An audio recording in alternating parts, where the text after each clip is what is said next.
அஸ்ஸலாமு அலைக்கும் வரஹ்மத்துல்லாஹி பரகாத்துஹு. அல்ஹம்துலில்லா, அல்லாஹ்வுக்கே அனைத்து புகழும் உரித்தாட்டுமாக. இன்றைய ஹதீஸ் சஃப்வான் ரலியல்லாஹு தஆலா அன்ஹு அவர்கள் அறிவிக்கிறார்கள். பெருமானார் ஸல்லல்லாஹு அலைஹி வஸல்லம் அவர்கள் கூறுகிறார்கள், என் உம்மத்துல சில பேர் இருக்காங்க, அவங்கள ஒருத்தவங்க உங்களிடம் வந்து ஒரு தங்க நாணயம் யாசகமா கேட்டா அது உங்களுக்கு கொடுக்கப்பட மாட்டாது. அல்லது ஒரு வெள்ளி நாணயம் உங்க இடத்துல வந்து அவங்க யாசகமா கேட்டா அதுவுமே அவங்களுக்கு கொடுக்கப்படாது, அவங்களுக்கு கிடைக்காது.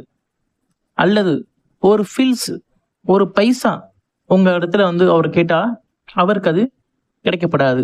அப்படிப்பட்ட நபர், அந்த நபர் வலோ சஅலல்லாஹுல் ஜன்னத, அந்த நபர் அல்லாஹ்விடத்திலே சொர்க்கத்தை கேட்டாருன்னா அஅதாஹு, அல்லாஹ் அந்த நபருக்கு சொர்க்கத்தை கொடுத்துருவான். அப்படிப்பட்ட நபர்கிட்ட வெறும் ரெண்டு பூர்வம் மட்டும்தான் இருக்கும்.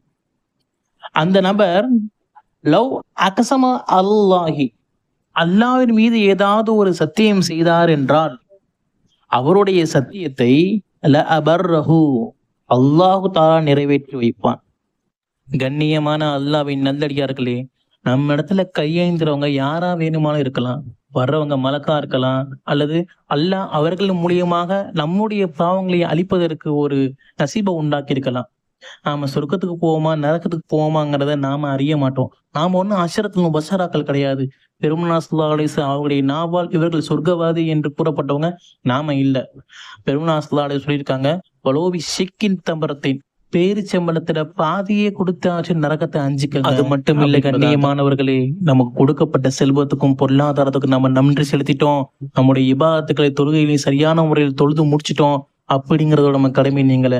அல்லாஹ் நமக்கு செல்வத்தை கொடுத்ததுக்கான காரணமே நமக்கு கீழே உள்ளவர்களுக்கு நாம தர்மம் செய்ய வேண்டிய அந்த நோக்கத்தினாலதான். செல்வந்தர்களே, ஏழைகளை கண்ணியத்துடன் நடத்துங்கள்.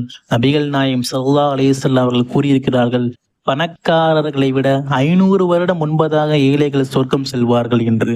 இந்த ஹதீஸ் திர்மிதியிலே 2353 அபூ ஹுரைரா ரலியல்லாஹு தஆலா அவர்கள் மூலமாக பதிவு செய்யப்படுகிறது. அஸ்ஸலாமு அலைக்கும் வரஹ்மத்துல்லாஹி பரகாத்துஹு.